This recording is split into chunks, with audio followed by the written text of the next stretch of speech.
Kita lanjutkan pembahasan mengenai teknik remediasi tanah dan air tanah untuk bagian kedua.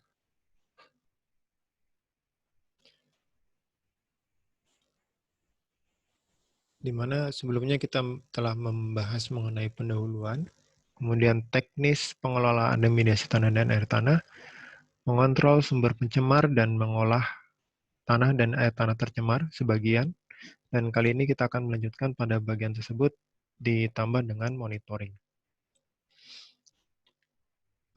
Proses bioremediasi tanah dibagi menjadi dua teknik umum pengolahan, yaitu teknik in situ, yaitu yang dilakukan di tempat pada lahan terkontaminasi.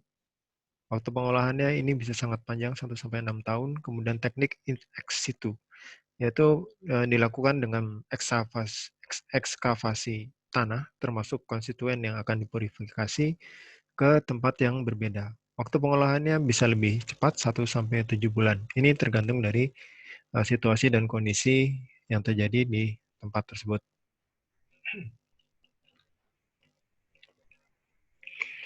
Untuk in situ terdapat beberapa kasus yang bisa diatasi, yaitu untuk unsaturated soil atau tanah yang tidak jenuh, kemudian pada fase bebas, dan pada fase atau pada tanah yang tersaturasi atau terendam air.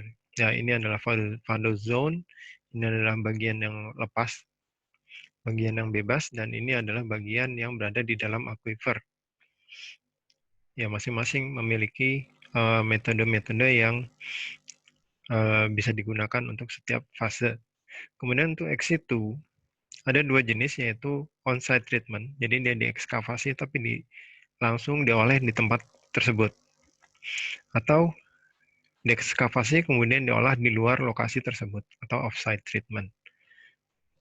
Treatment bisa dilakukan di dalam satu lubang atau di dalam permukaan di permukaan tanah atau di dalam satu bioreaktor.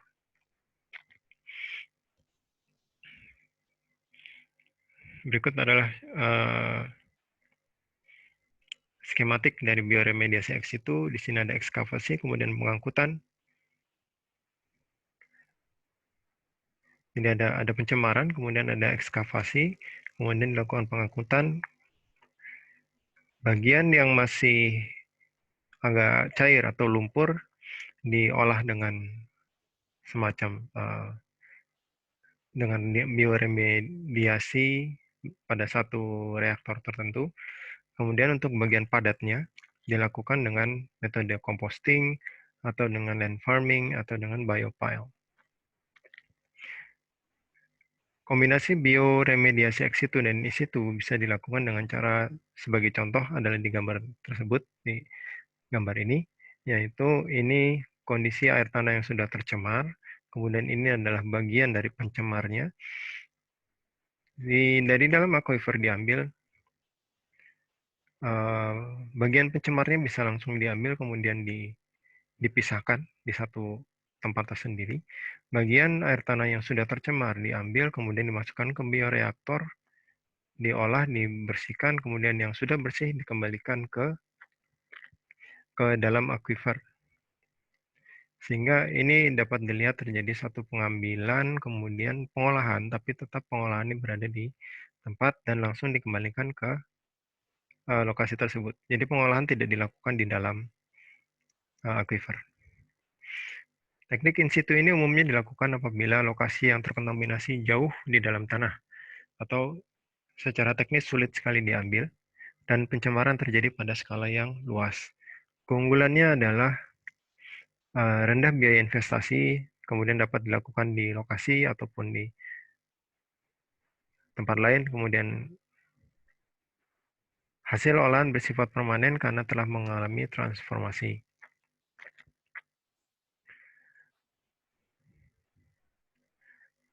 Kemudian kelemahan teknik bioremediasi ini adalah tidak semua senyawa dapat diolah dengan teknik tersebut, sehingga membutuhkan upaya penelitian dan desain yang sangat intensif, dan ada bahaya atau potensi bahaya yang harus diwaspadai akan adanya senyawa kimia hasil sampingan dan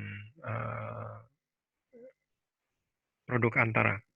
Kemudian perlu dilakukan monitoring yang intensif dan pengolahan prosesnya berlangsung lama sehingga meningkatkan risiko paparan terhadap lingkungan dan pekerja. Faktor-faktor yang dapat dipertimbangkan atau yang harus dipertimbangkan dalam menentukan alternatif pengolahan adalah teknologi akan ditentukan dari fasanya, fasa solid, bioreaktor, atau in situ. Contohnya adalah untuk solid ini land farming, composting, engineered soil cell. Untuk bioreaktor adalah aqueous reactors, untuk in situ adalah biosparging, dan lain-lainnya. Masing-masing memiliki keuntungan, dapat dilihat di sini, juga keterbatasan dapat dilihat di sini, sehingga faktor-faktor yang dapat dipertimbangkan ada di kolom terakhir. Dengan memperhatikan ini, maka kita bisa menentukan mana alternatif pengolahan yang akan diaplikasikan. Land farming dilakukan di tanah permukaan yang tercemar kontaminan minyak bumi, PAH, BTEX, pelarut terhalogenasi, pestisida, lumpur endapan minyak bumi, dan proses kilang minyak. Dirancang untuk optimalisasi degradasi kontaminan dengan proses biologi aerobik. Jadi land farming ini membutuhkan mikrobiologi dan prosesnya secara aerobik. Dilakukan dengan teknik in situ apabila tanahnya terkontaminasi pada bagian permukaan dengan kedalaman kurang dari 60 cm.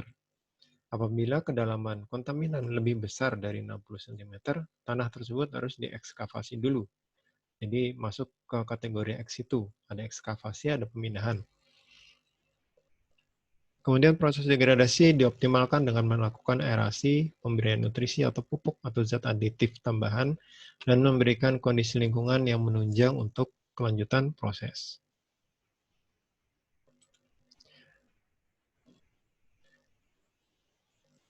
Berikut adalah skema dari satu proses bioremediasi land farming. Di sini kita bisa lihat lahan yang dikelola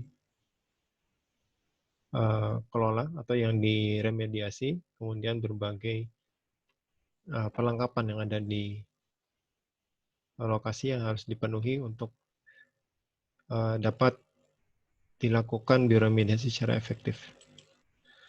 Untuk lokasi penerapan, tanah hendaknya memiliki konduktivitas hidrolika yang sedang seperti lanau atau loam, atau lanau kelempungan atau loamy clay.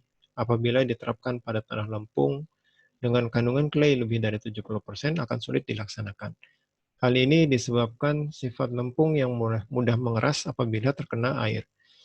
Pencemar yang tersusun atas bahan yang mempunyai penguapan rendah masih sesuai untuk ditangani secara land farming. Bahan pencemar yang mudah menguap tidak cocok menggunakan teknik ini karena dilakukan secara terbuka. Teknis pelaksanaannya kurang lebih seperti ini. Ini adalah satu tanah tercemar atau batu-batu dan bahan lain yang tercemar. Dimasukkan isolat bakteri, kemudian ada bulking agent untuk penggemburan dan membuat rongga-rongga atau membuat tanah itu lebih porus. Bahannya dari serbuk gergaji, kompos, bahan-bahan organik lainnya. Kemudian untuk tambahan adalah nutrisi dalam bentuk pupuk urea, kita ambil nitrogen dari sini. Kemudian pupuk NPK, di mana di dalam pupuk tersebut ada nitrogen, kemudian fosfat, dan kalium. Dan selanjutnya seperti halnya kita melakukan farming atau pertanian, dilakukan penyiraman air dengan jumlah yang cukup, kurang lebih 2 kali seminggu, dan dilakukan pengadukan tanah setiap hari untuk menjaga kondisi aerob atau untuk memperbaiki kondisi aerasi. Apabila pengolahan dilakukan in situ, salah satu metode yang digunakan adalah bioventing. Ini mirip dengan soil venting. Caranya adalah dengan membuat satu sumur ekstraksi di dalam tanah. Ini untuk mengolah tanah yang tidak jenuh, didasarkan pada penghisapan udara dalam tanah.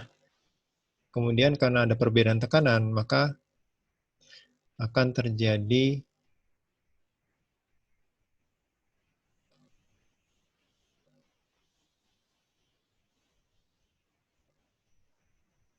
aliran udara. Jadi terjadi aerasi di sini. Kemudian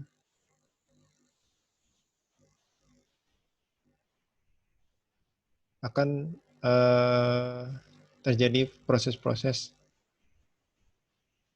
ekstraksi bagian volatil dari limbah dan juga terjadi aerasi untuk proses mikrobiologi di dalam tanah.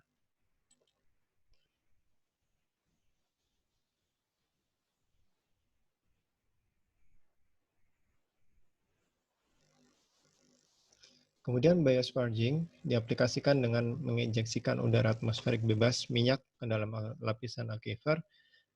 Udara yang diinjeksikan akan mengalir ke zona yang tidak jenuh di sini. Jadi ini diinjeksikan di bawah, kemudian udaranya akan mengalir ke zona tidak jenuh ke atasnya.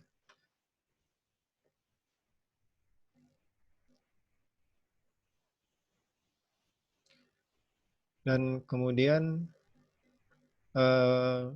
injeksi udara ini akan memperkaya oksigen di dalam air tanah tersebut, juga akan membawa bagian-bagian pencemar yang ada di dalam aquifer ke permukaan. Dan kemudian ini akan menjadi masuk ke dalam zona yang dapat mengalami proses biodegradasi.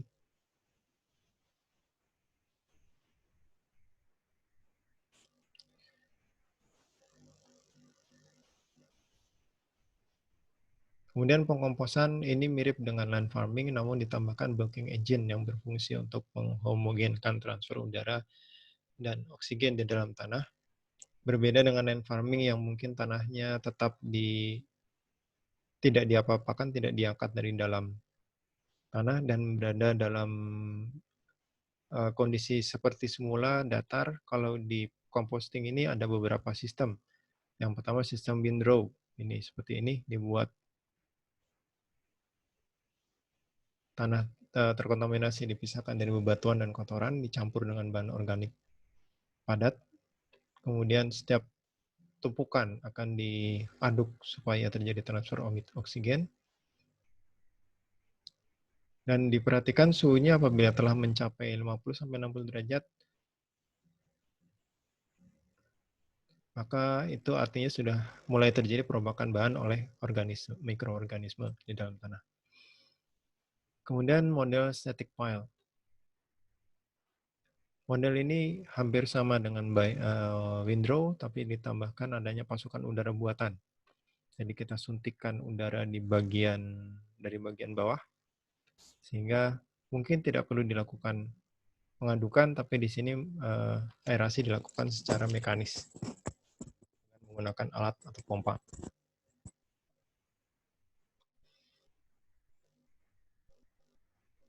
Berikut adalah urutan proses biopile, memberikan aerasi menggunakan pipa, kemudian diberikan mikroba penggradasi bahan pencemar, pengaturan pH dengan kapur, pemberian nutrisi tambahan NPK, kemudian dicampurkan dengan bulking agent untuk mengeburkan tanah, dan diberikan tanah pencampur untuk menurunkan bahan pencemar. Diharapkan dengan metode ini dapat menurunkan TPA sampai di bawah 1% dalam waktu 1 bulan. Kemudian metode berikutnya adalah mekanis, artinya di sini dimasukkan ke dalam tabung, dalam sebuah vessel, kemudian vessel tersebut berfungsi sebagai reaktor. Dan bahan itu dimasukkan secara mekanis seperti ini, menggunakan seperti belt conveyor, dimasukkan dari bawah, masuk ke dalam vessel. Nah, kemudian di sini akan dicampurkan dengan semua bahan yang dibutuhkan dan ada proses degradasi yang berjalan secara singkat. Tapi pada akhirnya juga akan tetap dilakukan pematangan dengan sistem static pile pada lahan terbuka. Jadi setelah dimasukkan ke dalam vessel, setelah beberapa waktu dikeluarkan, diganti dengan bahan yang baru, tapi bahan yang semula diproses di sini juga masih dilakukan pematangan di lahan terbuka. Berikutnya adalah groundwater circulation well. Ini diaplikasikan untuk mereduksi kontaminan terlarut. Menggunakan sumur dengan 3 jenis pipa, yaitu injeksi, feed, dan jaket. Udara atmosferik ditekan ke dalam sumur, sehingga pada saat yang bersamaan kontaminan volatil dilepaskan. Kekosongan yang dihasilkan membuat air tanah dan kontaminan volatil pada media udara akan mengalir melalui pipa jaket, dan air dan udara akan melalui filter yang terpasang vertikal, sehingga udara dan air akan terpisah.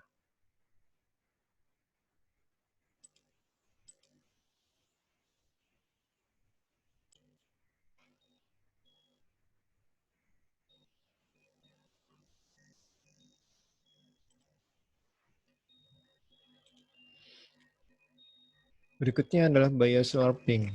Bioslurping merupakan teknik yang melayani reduksi kontaminan yang terapung pada permukaan air tanah dengan adanya dukungan dari proses degradasi mikroorganisme. Proses pengisapan kontaminan serupa dengan bioventing, namun ada tambahan pengolahan lanjutan di permukaan tanah. Di atas tanah, kontaminan dan air akan dipisah pada unit separator cair. Udara yang terkontaminasi melalui proses biofiltrasi atau sorpsi karbon aktif, sedangkan air tanah akan kembali dipisahkan dengan minyak pada unit separator minyak air. Jadi ini menggunakan, kalau di sini adalah pencemaran, kemudian aquifer yang tercemar, di sini dilakukan ekstraksi dengan menggunakan pompa, kemudian dilakukan pemisahan antara liquid sebagian masuk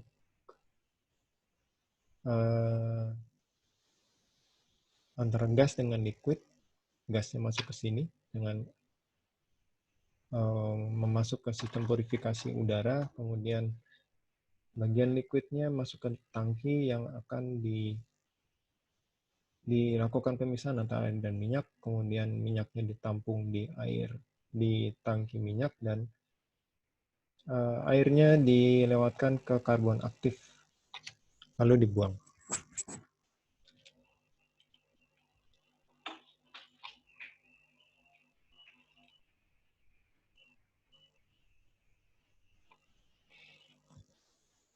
Hydraulic cycles.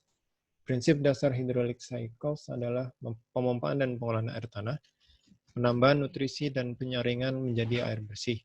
Nutrisi berfungsi untuk penyediaan suplai nitrogen dan fosfor yang akan diberikan pada air yang telah dipurifikasi.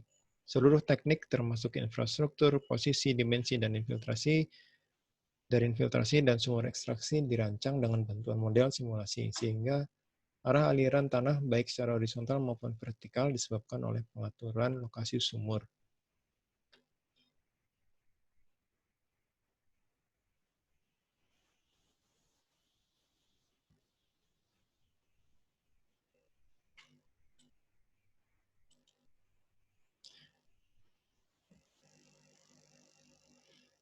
Ini adalah gambaran skema yang lain dari groundwater circulation well. Di sini ada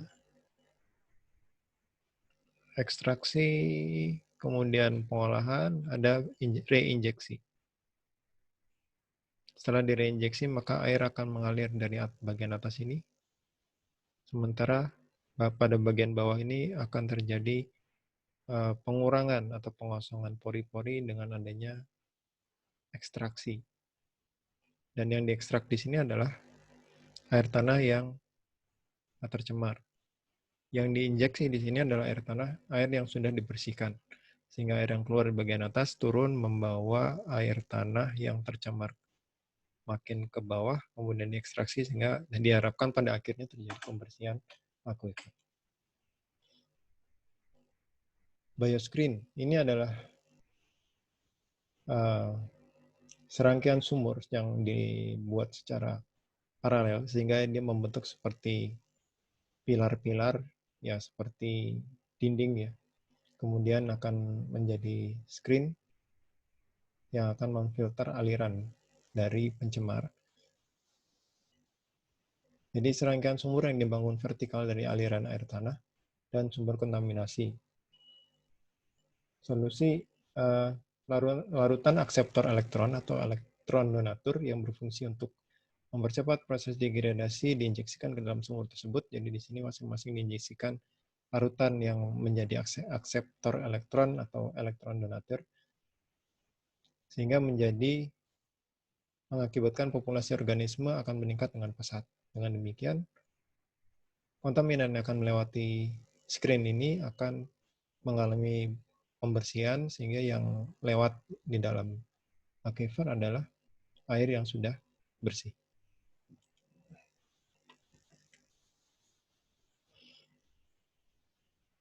Dalam proses bioremediasi perlu dilakukan studi pendahuluan. Tujuannya adalah untuk menentukan sejauh mana kontaminan dapat didegradasi oleh aktivitas mikroorganisme. Prosedurnya adalah mengevaluasi kelayakan suatu proses, menentukan rasio substrat terhadap mikroorganisme atau dosis zat aditif, menentukan tingkat efisiensi pengolahan yang tepat, menentukan dan memperkirakan kriteria desain untuk perancangan proses, memperkirakan biaya investasi dan operasi, dan menentukan parameter lingkungan dan batas-batas yang dapat diatur untuk memperoleh kinerja yang optimal. Berikutnya adalah teknik bioleaching yang dilakukan pada tanah terkontaminasi oleh logam. Strategi yang dilakukan adalah ada dua jalur, yaitu jalur fisika kimia untuk tanah terkontaminasi. Yang pertama adalah penyisian logam, pelarutan logam, penempatan kembali tanah yang telah direklamasi, dan ada efluen yang mengandung logam. Kemudian jalur kedua adalah imobilisasi logam, kemudian presipitasi logam, misalkan pembentukan mineral fosfat karbonat atau sulfida, dan pemantauan status logam yang masih terlarut. Kemudian jalur biologi ini untuk tanah yang terkontaminasi, penyisian logam dilakukan dengan oksidasi logam dan perlindian secara bakteriologis, misalkan produksi asam, produksi biosurfaktan secara biologis, dan akan menghasilkan efluen yang mengandung logam. Kemudian imobilisasi logam adalah dilakukan dengan pengikatan oleh bakteri, misalkan MPS, produksi fosfat, reduksi logam, dan sebagainya, dan harus dilakukan pemantauan status logam yang terlarut. Prinsip utama bioleaching adalah pelarutan logam yang tersorpsi oleh tanah melalui mekanisme pelarutan logam karena mikroorganisme dalam proses oksidasi reduksi membentuk asam, misalkan H2SO4. Dengan beberapa mikroorganisme yang terlibat bisa ditambahkan. Kemudian pelarutan logam karena metilasi atau pembentukan alkil, senyawa-senyawa metilasi atau alkil. Kemudian pelarutan logam akibat biosurfaktan atau bioemulsifier yang dihasilkan oleh mikroorganisme.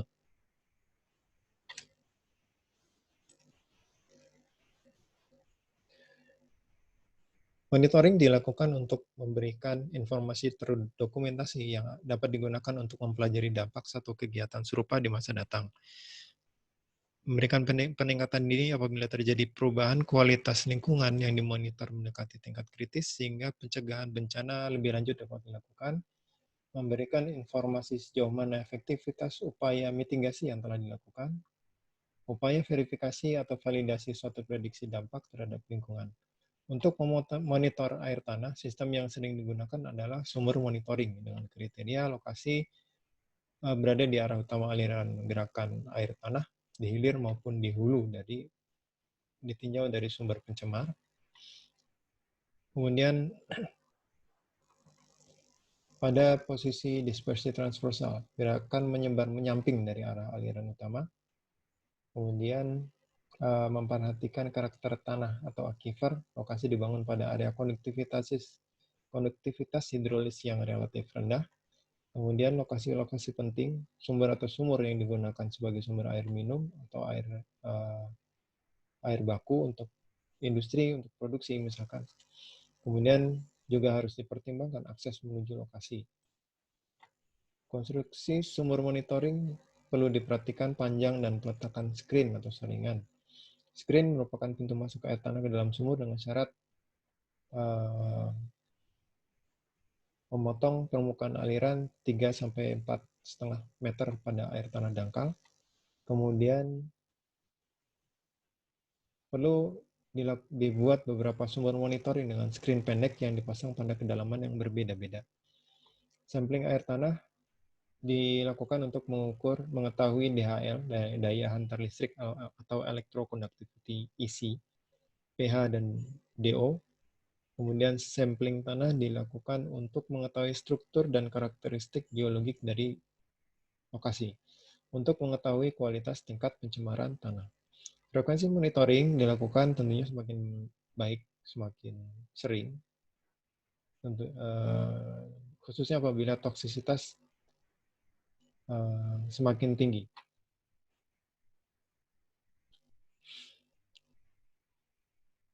Demikian untuk materi kita kali ini. Terima kasih.